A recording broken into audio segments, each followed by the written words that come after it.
akan dibacakan perkara nomor 23 tahun 2021 Bawaslu Kabupaten Kota Baru. Kami persilakan Yang Mulia Bapak Didi Suprianto dan Yang Mulia Profesor Teguh Prasetyo. Terima kasih Ketua Majelis. Putusan nomor 23 PKE DKPP Romawi 1 tahun 2021. Dewan Kehormatan Penyelenggara Pemilu Republik Indonesia demi keadilan dan kehormatan penyelenggara pemilu memeriksa dan memutus pada tingkat pertama dan terakhir pengaduan nomor 245P dan seterusnya yang diregistrasi dengan perkara nomor 23 dan seterusnya, menjatuhkan putusan atas dugaan pelanggaran kode etik penyelenggara pemilu yang diajukan oleh pengadu 1 Muhammad Hafiz Halim, pengadu 1, 2 Rahmadi, pengadu 2, 3 Muhammad Subhan, pengadu 3. Masing-masing adalah pengacara atau advokat yang beralamat di Kecamatan Pulau Laut, Kabupaten Kota Baru, Kalimantan Selatan. Pengadu 1, pengadu 2, pengadu 3 selanjutnya disebut para pengadu. Terhadap teradu 1 Muhammad Irfan, teradu 1, 2 Ahmad Ghafuri, teradu 2, 3 Andi Muhammad Saidi, teradu 3, 4 Fatur Rahman, teradu 4, 5 Rusdiansyah, teradu 5. Masing-masing adalah ketua dan anggota Bawaslu Kabupaten Kota Baru yang beralamat di Jalan Jamrut, Desa Degahayu, Kecamatan Pulau Laut, Kabupaten Kota Baru, Provinsi Kalimantan Selatan. Selanjutnya, teradu 1 sampai dengan teradu 5 disebut sebagai para teradu. Membaca pengaduan para pengadu, mendengar keterangan para pengadu, mendengar jawaban para teradu, mendengar keterangan saksi, dan memeriksa dan mempelajari dengan seksama segala bukti yang diajukan pengadu dan teradu. Duduk perkara, kewenangan DKPP dan kedudukan hukum dianggap telah dibacakan. Pertimbangan putusan.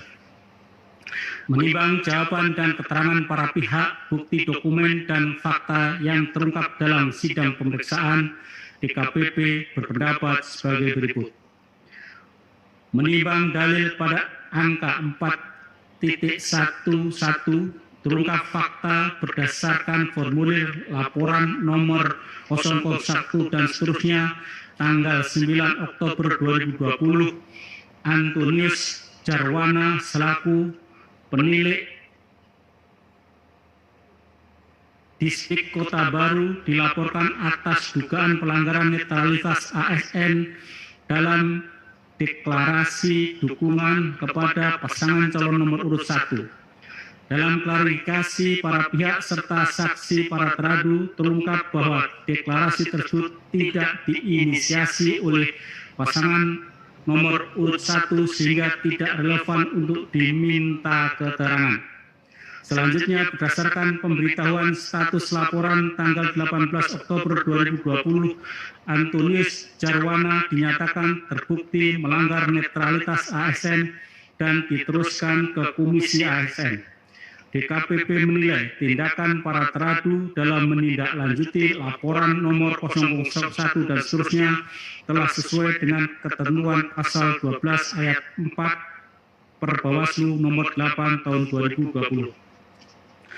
Berkenaan dalil pada angka 412 terungkap fakta terhadap laporan nomor 002 dan seterusnya pada tanggal 15 Oktober 2020, para teradu telah melakukan klarifikasi kepada saksi Gusti Muhammad Nur terkait dugaan pembagian sembako bantuan Dinas Sosial dan Badan Penanggulangan Bencana Daerah untuk kampanye pasangan calon nomor urut 1. Saksi mengakui menggugah ke media sosial setelah memperoleh foto pembagian sembako dari wartawan atas nama Yani. Berdasarkan bukti rekaman telepon saat proses klarifikasi tersebut, di hadapan Teradu 2 dan Teradu 4, saksi menghubungi Yani untuk memberi keterangan, namun Yani menolak dengan alasan kesibukan di lapangan dan kehilangan data foto dan video peristiwa yang dilaporkan tersebut. Berdasarkan berita acara pembahasan kedua Sentra Gakumdu nomor 005 tanggal 18 Oktober 2020, penanganan laporan dihentikan karena tidak terpenuhi unsur dugaan tindak pidana pemilihan. Dengan demikian, DKPP menilai para teradu tidak terbukti menolak untuk melakukan klarifikasi kepada Yani dalam penanganan laporan nomor 002 dan seterusnya. Berkenaan dalil pada angka 413, terungkap fakta pada tanggal 13 Oktober 2020, para pengadu melaporkan dugaan pelanggaran netralitas kepala desa dan perangkat desa Sarangtiung yang dicatat dengan nomor 003 dan seterusnya. Terhadap laporan tersebut, para teradu telah melakukan klarifikasi kepada 7 orang saksi, namun 4 saksi tidak memenuhi undangan. Meskipun dalam pembahasan kedua Sentra Gakumdu sebagaimana berita acara nomor 006 tanggal 18 Oktober 2020, laporan dinyatakan tidak memenuhi unsur pidana pemilihan, namun para teradu menyimpulkan telah terjadi pelanggaran netralitas kepala desa. Pada tanggal 9 November 2020, para teradu kemudian menerbitkan surat nomor 111 dan seterusnya kepada PJS Bupati Kota Baru, Sekju Kepala Dinas Pemberdayaan Masyarakat dan Desa Kota Baru tentang penerusan dugaan pelanggaran undang-undang lainnya. Selanjutnya, pada tanggal 11 November 2020, Kepala DPMD Kota Baru menindaklanjuti menerbitkan surat nomor 14 dan seterusnya untuk memberikan teguran tertulis kepada Kepala Desa dan Perangkat Desa Sarangtiung. Berdasarkan fakta tersebut, DKPP menilai tindakan para teradu dalam menindaklanjuti laporan nomor 003 dan seterusnya telah sesuai dengan pasal 12 ayat 4 Perbawaslu nomor 8 tahun 2020. Berkenaan dalil pada angka 413 terungkap fakta pada tanggal 23 Oktober 2020, pelapor atas nama M. Subhan melaporkan dugaan pelanggaran literasi pemasangan alat peraga kampanye pasal nomor urut 1 yang memuat foto ketua dan anggota DPRD Kota Baru. Laporan diregistrasi dengan nomor 004 dan seterusnya, dan berdasarkan hasil pemeriksaan telah diterbitkan status laporan pada tanggal 29 Oktober 2020 yang menyatakan terlapor terbukti melanggar ketentuan pasal 76 ayat 1 Peraturan KPU nomor 11 tahun 2020 tentang perubahan atas Peraturan KPU nomor 4 tahun 2017 tentang kampanye pemilihan gubernur dan wakil gubernur, bupati dan wakil bupati, dan atau wali kota dan wakil wali kota. Selanjutnya pada hari yang sama, para teradu menerbitkan surat nomor 101 dan seterusnya kepada Ketua KPU Kota Baru tentang penerusan pelanggaran literasi pemilihan untuk ditindaklanjuti kepada paslon terkait. Menindaklanjuti surat tersebut, KPU Kota Baru menerbitkan surat nomor 318 dan seterusnya kepada paslon nomor urut 1.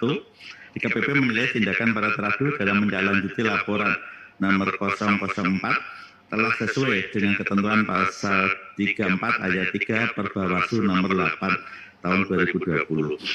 Berkenaan dengan dalil pada angka 415 terungkap fakta pada tanggal 27 Oktober 2020, para teradu menerima laporan Rustaniah Basrindu tentang dugaan pelanggaran politik uang oleh pasal nomor urut 1 yang dicatat dengan nomor 005 dan seterusnya. Bahkan hasil verifikasi pada tanggal 29 Oktober 2020, para teradu meminta pelapor melengkapi syarat material laporan melalui surat nomor 109 dan seterusnya, yang selanjutnya dilengkapi pelapor pada tanggal 1 November 2020. Terungkap fakta dalam kajian awal pada formulir model A4 tanggal 1 November 2020, para teradu menyimpulkan laporan tidak memenuhi syarat material karena tidak terdapat bukti maupun saksi yang melihat langsung peristiwa tindak pidana politik uang oleh pasal nomor 1. Sesuai hasil pembahasan Sentra Gapundu pada tanggal 2 November 2020, laporan dinyatakan tidak diregister dan dimuat dalam pemberitaan status laporan. Ya, berdasarkan fakta tersebut, DKPP menilai tindakan para teradu dalam menindaklanjuti laporan nomor 005 telah sesuai dengan ketentuan pasal 9 ayat 5, pasal 14 ayat 5 dan 7 Perbawaslu nomor 8 tahun 2020. Dengan demikian dalil aduan para teradu pada angka 411, 412, 413, 414 dan 415 tidak terbukti dan jawaban para teradu menjanjikan DKPP. Para teradu tidak terbukti melanggar kode etik dan pedoman perilaku penyelenggara pemilu. Menimbang dalil pada angka 419, terungkap fakta dalam persidangan saksi Marisa menerangkan bahwa pada tanggal 26 Oktober 2020 saksi melihat teradu 1 bersama Awaludin Jubir paslon nomor urut 1 dan 2 orang lainnya duduk bersama dalam satu meja di tempat wisata kuliner Siring Laut Kota Baru. Saksi Ibda Hendri juga menerangkan dirinya bersama Kasat Intel Kapam dan Awaludin berada di tempat yang sama saat menunggu pesanan makanan tanpa sengaja ketemu teradu 1. Karena sudah saling kenal, ketiganya bertegur, sapa, dan berbincang dengan teradu 1. DKPP menilai tindakan teradu 1 bercengkrama dalam satu meja dengan Awaludin Jubir paslon nomor urut 1 yang berkedudukan sebagai terlapor dalam perkara pelanggaran literasi di Bawaslu Kota Baru tidak dapat dibenarkan menurut hukum dan etika. Meskipun pertemuan terjadi secara kebetulan tanpa adanya unsur sengajaan, teradu 1 sepatutnya memiliki sense of ethics menjaga kemandirian penyelenggaraan pemilu dengan segera meninggalkan tempat wisata kuliner Siring Laut Kota Baru.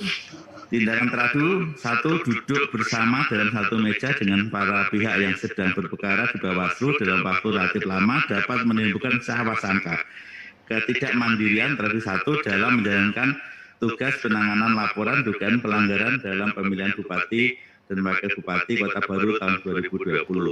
Berdasarkan fakta tersebut, teradu 1 terbukti melanggar ketentuan pasal 6 ayat 1 dan ayat 2 huruf A dan B, pasal 7 ayat 2, pasal 8 huruf D dan huruf L, Peraturan DKPP nomor 2 tahun 2017 tentang kode etik dan pedoman perilaku penyelenggara pemilu. Dengan demikian, dari aduan para pengadu terbukti dan jawaban teradu 1 tidak menjanjikan DKPP. Menimbang dalil pengadu selebihnya DKPP tidak relevan untuk mempertimbangkan. Kesimpulan, berdasarkan atas penilaian fakta yang terungkap dalam persidangan sebagaimana diuraikan di atas, setelah memeriksa keterangan para pengadu, memeriksa jawaban dan keterangan para teradu, dan memeriksa segala bukti dokumen para pengadu dan para teradu, Dewan Kehormatan Penyelenggara Pemilu menyimpulkan bahwa 1. Dewan Kehormatan Penyelenggara Pemilu berwenang mengadili pengaduan para pengadu. 2. Para pengadu memiliki rujukan hukum legal standing untuk mengajukan pengaduan akuo. 3. Teradu 1 terbukti melakukan pelanggaran kode etik dan pedoman perilaku penyelenggara pemilu. 4. Teradu 2, teradu 3, teradu 4, teradu 5 tidak terbukti melakukan pelanggaran kode etik dan pedoman perilaku penyelenggara pemilu. Berdasarkan pertimbangan dan kesimpulan tersebut di atas, memutuskan 1. Mengabulkan pengaduan para pengadu untuk sebagian. 2. Menjatuhkan sanksi peringatan kepada teradu 1 Muhammad Ervan selaku Ketua Merangkap Anggota Bawaslu Kabupaten Kota Baru terhitung sejak putusan ini dibacakan. 2. Merehabilitasi nama baik teradu 2 Ahmad Ghafori, teradu 3 Andi Muhammad Saidi, teradu 4 Fathur Rahman, dan teradu 5 Rusdiansa masing-masing selaku anggota Bawaslu Kabupaten Kota Baru terhitung sejak putusan ini dibacakan. 4. Memerintahkan Bawaslu Provinsi Kalimantan Selatan untuk melaksanakan putusan ini paling lama 7 hari sejak dibacakan. Dan 5. Memerintahkan Badan Pengawas Pemilihan Umum untuk mengawasi pelaksanaan putusan ini.